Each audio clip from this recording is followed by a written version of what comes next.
Olá, eu sou Gerson Lennart, esse é o Speech Leovê, hoje no Hospital Tacchini, conversando com o superintendente executivo da casa, Hilton Rezi Mâncio. Muito bom dia, Hilton. Em primeiro lugar, quem é Hilton Mâncio? Bom dia, Gerson, prazer estar aqui com vocês hoje. Bem, eu sou natural de Porto Alegre, eu esse ano estou completando 14 anos de Bento Gonçalves, estudei administração na PUC, depois fiz outras 2 pós-graduações, um MBA, um pós-MBA, um curso de formação de conselheiros, enfim, alguém que sempre se dedicou muito à atividade profissional durante toda a minha caminhada. E que tive um privilégio muito grande de trabalhar numa instituição das Irmãs Carlistas, que foi o meu último trabalho antes de vir para Bento, Hospital Mãe de Deus. E eu digo isso porque ali a gente aprende como devolver valor à sociedade através do trabalho numa instituição do terceiro setor.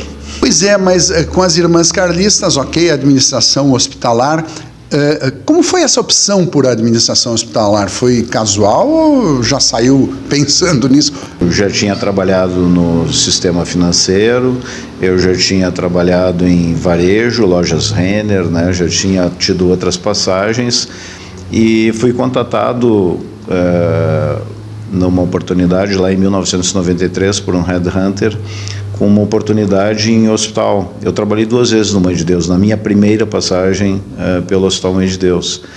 E meu filho até estava nascendo no hospital naquele ano, eu estava lá acompanhando o parto, o nascimento, etc. e tal, e quando recebi o contato. Então foi uma coisa inesperada, eu jamais tinha me imaginado trabalhando dentro de um hospital. Maior empregador do município e certamente cheio de problemas financeiros, porque a gente sabe, tabela de SUS, essas coisas. Conta um pouquinho dos desafios de administrar no dia a dia um hospital deste tamanho. Gestão é uma corrida de bastão, né? Quem recebe tem que entregar melhor do que recebeu. Então, a pessoa que me suceder vai ter que fazer melhor também, né? Porque é um processo de melhoria contínua, né? Não existem deméritos das gestões anteriores, existem a evolução que precisa ir à frente. Então, dentro dessa característica, dentro desse processo, o Tacchini aumentou muito a sua reputação em nível nacional, fazendo parte da ANAP. Imagina a gente colocar em contato todas as pessoas, todas as principais lideranças do Tacchini em contato com os principais hospitais brasileiros. Dentro da ANAP, os nossos times estão em contato com o pessoal do Moinhos, do Mãe, do Einstein, do Sírio, do Oswaldo Cruz, do HCOR, enfim, tem 125 hospitais de excelência lá dentro, né? E não são hospitais de excelência porque se autodenominam de excelência, né? Para estar na ANAP, a instituição tem que ter uma acreditação hospitalar nacional ou internacional em nível de excelência. Então, considerando que só 8,5% dos hospitais brasileiros têm, né, algum tipo de acreditação, é um número muito pequeno. Então, estar lá, além de ter esse contato com todo esse pessoal que faz muita diferença no setor, a gente também acabou levando coisas importantes para dentro da ANAP. A gente participa de programas importantes. Por exemplo, os de pesquisa. Os de pesquisa, e existe um projeto, um programa internacional chamado Programa Aishon, que mede desfechos hospitalares, né? Imagina que dentro da ANAP, nós temos 125 hospitais de excelência, tem 16 hospitais que participam do Programa Aishon. O Tacchini é um deles há mais de 4 anos, né? Então, ele mede o que acontece com o paciente depois que terminou o tratamento dele. E aí vai ver, dentro da metodologia científica empregada, essas evoluções. Então, são 16 hospitais que fazem isso, né, que estão atualmente nesse tipo de atividade. Isso requer investimento da instituição? Estar no programa Aishon requer investimento, tempo importante das pessoas envolvidas. Aí tem médicos, enfermeiros, tem diversos profissionais envolvidos nisso e equipe de apoio, que tem que medir, tem que acompanhar, tem que, enfim, pesquisar. Hilton, a gente sabe que, puxa, excelência na medicina, pesquisa, investimento em equipamento muito importante, mas a gente não pode esquecer que o Hospital Tacchini é o maior empregador privado do município. Nos atualize sobre o número de funcionários e como ele dá, não apenas com funcionários, mas com médicos que acabam sendo terceirizados, é uma massa crítica, toma boa parte do tempo isso aí? Não é só médicos, né? A gestão hospitalar é uma gestão complexa. A gente precisa entender que dentro de um hospital existem inúmeras atividades. Aqui tem, imaginem o que é a copa e a cozinha industrial de um hospital que tem 2.200 funcionários e mais um volume enorme de pacientes internados todos os dias, né? Então tu tem uma cozinha industrial funcionando dentro do hospital. Tu tem na parte de hotelaria toda a parte de arrumação de quartos, limpeza de quartos, né, higienização. Então tu tem uma outra indústria funcionando dentro do hospital. Tem a própria atividade fim, né, que é a atividade de cuidados e tratamento, e enfim, assim a gente poderia citar, a gente nunca fala, né, mas existe um CME, que ninguém sabe o que é, Centro de Materiais Esterilizados. Todos os materiais usados em centro cirúrgico, em UTI, tudo isso é esterilizado. Lá é uma indústria que processa todos os dias uma infinidade de coisas. Existe uma lavanderia dentro do hospital, que são toneladas de roupas lavadas todos os meses. Então, a complexidade, ela vem, além de lidar com vidas humanas, de todas essas indústrias operando dentro de um único local de forma integrada e organizada. Esse possivelmente seja o momento de maior investimento da instituição Tacchini, né? Para isso foi necessário vender a rede de farmácias. Essa dor já passou? Tem outras alienações em vista ou chega por aí? O Tacchini investe e cresce há 99 anos. Mas nos últimos anos houve uma aceleração forte de investimentos. Começamos por uma parte de infraestrutura, que é aquela parte que não aparece para o cliente, para o público em geral, que é onde nós fizemos, por exemplo, construímos um novo centro de materiais esterilizados, nós mudamos completamente as nossas caldeiras que geram aquecimento de água, que produzem energia para o CME. Nós temos toda a questão de ergonomia e segurança do trabalhador dentro, que foi feito fortes avanços também. Lavanderia teve investimentos novos, cozinha industrial teve investimento novo. Então, esse pedaço não aparece. Foram fortes investimentos que não são visíveis ao público. Depois nós temos, já há 5, 6 anos, um investimento forte em ampliações e modernizações, né? Então vou citar alguns aqui só para a gente relembrar o que a gente tem visto aí pelas mídias. UTI adulta nova, UTI pediátrica, UTI neonatal, centro obstétrico, pronto-socorro, laboratório, os prevenires da operadora. E se a gente olhar para o São Roque, novo centro cirúrgico, novo centro obstétrico, sala de recuperação, novo pronto-socorro inaugurado agora, né? Novas melhorias em unidades de internação. Então, essa segunda etapa, que foi de ampliações e modernizações, ela não termina, essa é contínua, mas isso aconteceu nos últimos 5 anos e meio. E o que tem pela frente? Bom, tem um novo hospital do Tacmed, tem o Medical Center, né? Aí tem um crescimento e uma expansão grande, né? O Hospital do Tacmed é um investimento todo com recursos privados, não tem recurso público envolvido nisso, né? São recursos da operadora, são recursos dos atendimentos privados que a gente faz, são empréstimos, são parcerias, né? E a mesma coisa com relação ao Medical Center, onde nessas duas frentes a prioridade é o nosso paciente do Tacmed. Esse é o público principal que vai ser priorizado. É uma das queixas, às vezes, do segurado, que há demora, não há atendimento conforme aquilo que ele espera receber. Mas o Tacmed é pilar central aí para sustentar financeiramente o hospital. O Tacmed é o pilar central, é graças a esse modelo construído em Bento que a gente consegue crescer e se desenvolver, porque a gente vê lugares que não têm essa estrutura, o quanto tem dificuldades. E é importante dizer que nós também temos dificuldades, né? Porque o SUS não reajusta a tabela há 19 anos e todo ano sobe o salário de todo mundo, né? a consulta médica continua R$10 dentro do SUS. Tá? Nós temos aí uma situação do IP, né? Então, o IP divulga que reajustou a tabela de preço no passado. É verdade, ele reajustou uma tabela de serviço. Mas os outras questões que ele reduziu preços dentro da estrutura, na soma total, piorou para todos os hospitais, uma tabela que está há 12 anos sem reajuste, né? Então, se a gente somar o SUS e somar o IP, nós atendemos 66% de SUS dentro do Tacchini, né?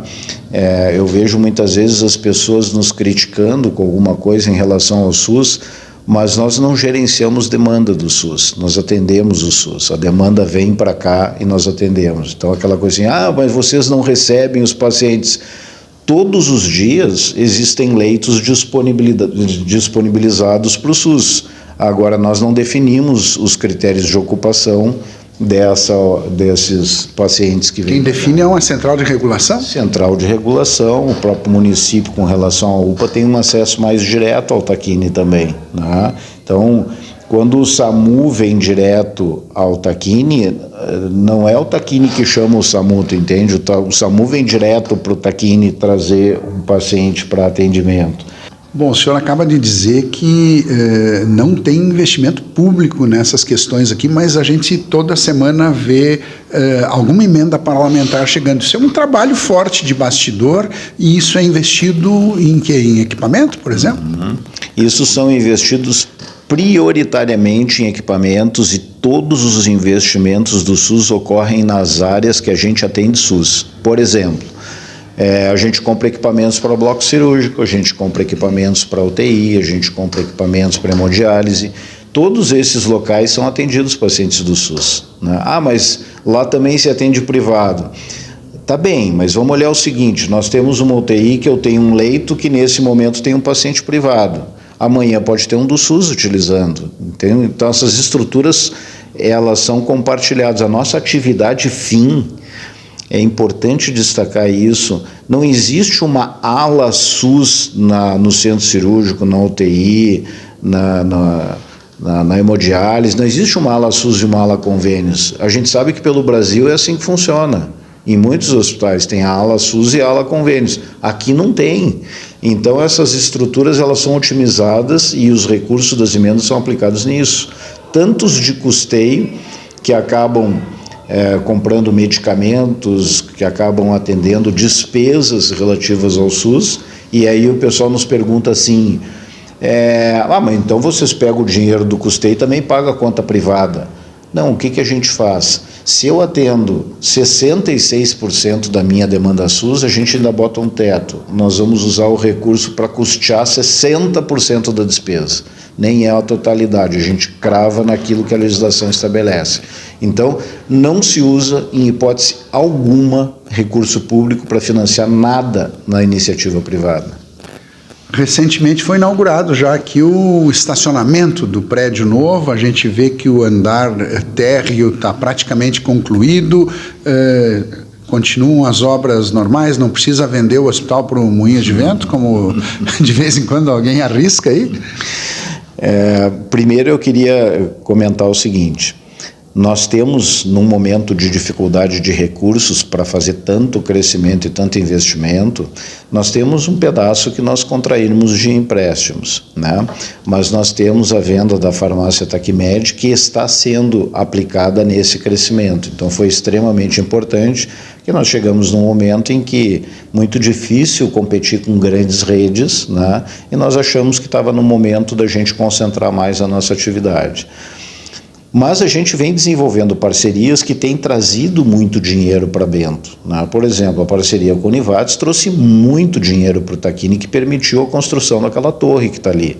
Então as pessoas nos dizem assim, não tem dinheiro para pegar a pele da enfermagem, mas tem dinheiro para construir prédio novo. Sim, nós estamos fazendo parcerias que estão viabilizando isso com muita criatividade. Então, Univates, o ABM Estacionamentos, que é a nossa parceira na operação do nosso estacionamento, antecipou 6 anos de locação na operação que eles vão ter aqui. Então esse recurso entra para ser investido em crescimento e desenvolvimento. Agora em agosto nós teremos um parceiro de atuação nacional, forte, muito forte, um gigante que vem trabalhar com a gente, e também entrou com recursos aqui no Tacchini para estar aqui. O Tacchini hoje é um hospital que muitos players querem estar com a gente, e a gente tem conseguido atrair muitos investimentos por conta disso, né? Então, não é só com o dinheiro da operação que a gente está conseguindo fazer tudo isso, né? O senhor falou agora da Univates, né? Isso vai ser um momento diferente, trazer um curso de medicina. Tá bem encaminhada essa situação? Que repercussão isso trará para o hospital? Isso está muito bem encaminhado, depende dos trâmites de aprovação do MEC, né? Então a estrutura está montada, todos os investimentos a Univates fez para estar, a estrutura está pronta, agora depende das vistorias, das análises, né, dos técnicos para o início de operação. A gente não tem uma previsão de início de operação, a gente tem uma expectativa de poder começar, talvez ainda esse ano, uma primeira turma de medicina, mas isso depende muito dos trâmites que vão vir a seguir. Isso dá outro status também para o hospital? É assim, ó, se tu fizer uma lista hoje dos 20 melhores hospitais do mundo, todos têm ensino associado. Todos, né? Os melhores hospitais do mundo têm ensino associado. Então o Tacchini começou em 2022 com residência médica, em 2023 avançamos a parceria com a Univates para ter curso de medicina. Nós temos parcerias com outras universidades, a UX, por exemplo, né? Onde nós temos outros profissionais em desenvolvimento, e teremos no futuro uma residência multiprofissional que envolve enfermagem, farmácia, nutrição, enfim, diversas profissões, fisioterapia, diversas profissões. Então, o ensino daqui para frente anda de mãos dadas com o Tacchini. Pesquisa, ensino e atividade de tratamento de saúde. Mas eu não me esqueci da venda do hospital. Ah, sim. Tá? E é importante tu tocar nesse ponto, porque assim, gente, que criatividade. Que criatividade. Eu fico espantado, eu preciso identificar essas pessoas, porque elas têm que nos ajudar a pensar algumas alternativas bacanas para o nosso futuro. Eu brinco com o assunto, porque assim, gente, o Tacchini pertence à comunidade, ele é uma associação. Nós recebemos 2 ou 3 propostas por ano para vender o hospital. E a nossa conversa é sempre a mesma, a gente escuta por educação, né? A gente recebe as pessoas, escuta grupos gigantes nacionais, sempre com a participação do Conselho de Administração, sempre com o presidente em exercício acompanhando esse processo. E o que a gente costuma dizer para as pessoas que vêm nos visitar? Tá bem, a gente vende o Tacchini. Quem se beneficia? Não tem um dono. Ninguém vai botar o dinheiro no bolso. Entende? Porque o hospital pertence à comunidade. E lá no estatuto, se nós optarmos por desativar a estrutura, por vender a estrutura, está lá no estatuto, o dinheiro vai para a prefeitura. Ninguém se beneficia de uma venda. Então, eu queria propor que as pessoas colocassem energia em coisas produtivas e nos ajudassem em outras demandas do hospital, porque essa definitivamente, desculpe frustrar as pessoas que adoram criar notícias a respeito desse tema, isso não tem como acontecer. Agora, a gente faz parcerias para nos ajudar a crescer e desenvolver o Tacchini.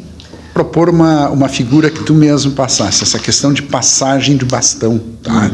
Você recebeu o Hospital 14... Oi? Eu queria só colocar mais uma coisa, porque ficou também um ponto sem resposta, que é aquela coisa assim, mas a estrutura cresce, os taquimedianos crescem, e tudo cresce, e falta espaço para o Tacmed.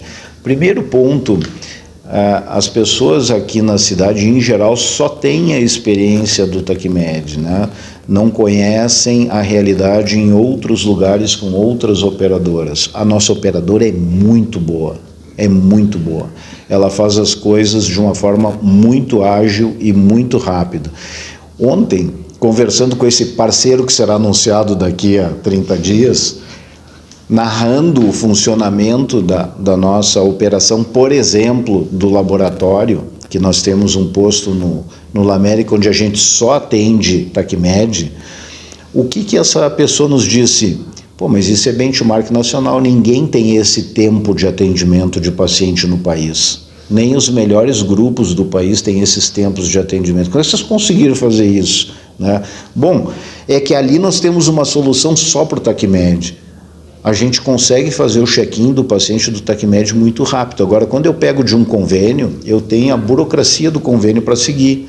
E ali é que tu vê a diferença de um e de outro. Essa coisa da pessoa fazer a consulta e receber o SMS com tudo já autorizado, gente, isso não é comum no mercado, sabe? A maior parte das reclamações, Gerson, é assim, ó. O meu médico eu só consigo consulta para daqui a 6 meses. A minha sugestão é que marque com 6 meses de antecedência, se a consulta é eletiva. Porque dentro da especialidade a gente tem médico para amanhã para oferecer. Mas tu quer o teu médico. E a gente tem que entender, nós temos profissionais muito bons em Bento que têm uma agenda muito comprida porque tem muito cliente.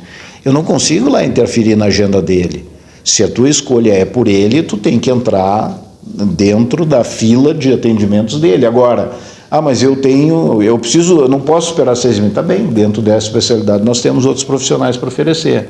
E um exemplo bem prático que eu queria dar para vocês, que eu já ouvi essa frase também assim, tu vê, mas a carteira do TACMED cresceu e o hospital não ampliou leitos nos últimos anos. E tem um número que se aumenta leitos sem crescer fisicamente, que se chama tempo médio de permanência do paciente internado. Muitos anos atrás, um paciente ficava 10 dias internados no hospital. Então, vou fazer uma conta rápida para vocês. Em 100 leitos, 10 dias significa que tu vai no mês internar 333 pessoas. Hoje, com 5 dias de tempo médio de permanência, isso significa que são 600 pessoas internadas nos mesmos 100 leitos. Então, tu aumenta o giro e aumenta a capacidade e a estrutura existente sem precisar construir novos leitos. Só isso resolve? Não. Estamos construindo o Hospital TACMED. Não vão entrar os 120 leitos no primeiro momento. No primeiro momento vão entrar 30. E conforme a ocupação dessa estrutura, a gente vai para os outros 30, para os outros 30, para os outros 30. O fato é que nós hoje teremos uma condição de ir ativando conforme demanda, mas a estrutura está pronta, né? Bom, agora sim, então, encerrando, uma última pergunta. Eu vou usar a figura que o próprio Hilton usou, essa questão de passagem de bastão. Você recebeu um hospital 14 anos atrás, como é que tu projeta um hospital de 14 anos para frente, inteligência artificial, essa coisa? Tem muita mudança pela frente, Hilton?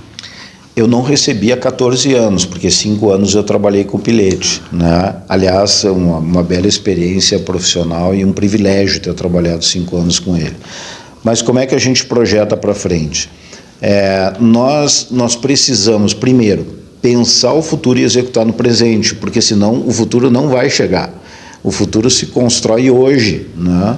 Então, quando a gente entra, por exemplo, para o Bento Mais 20, topa o desafio lançado pelo SIC de pensar a cidade para 20 anos, nós jogamos lá nesse plano como é que nós queremos ser daqui a 20 anos. E a essência do Bento Mais 20 é mudar hábitos de vida das pessoas. Nós não fizemos um planejamento tecnológico, aquisição de equipamentos, etc. Isso vai acontecer ao natural, né? O difícil é fazer as pessoas mudarem hábitos de vida para terem melhor qualidade de vida. Esse é o nosso grande desafio. Então, para fazer isso, nós temos aí, além das coisas que vão acontecer dentro do hospital, nós precisamos evoluir na tecnologia, desenvolver aplicativos para conseguir interagir mais com as pessoas e repassar muita informação e ajudar as pessoas a fazer essa virada, porque a maior parte das doenças não são genéticas, a maior parte das doenças são maus hábitos de vida, a maior parte das doenças são isso.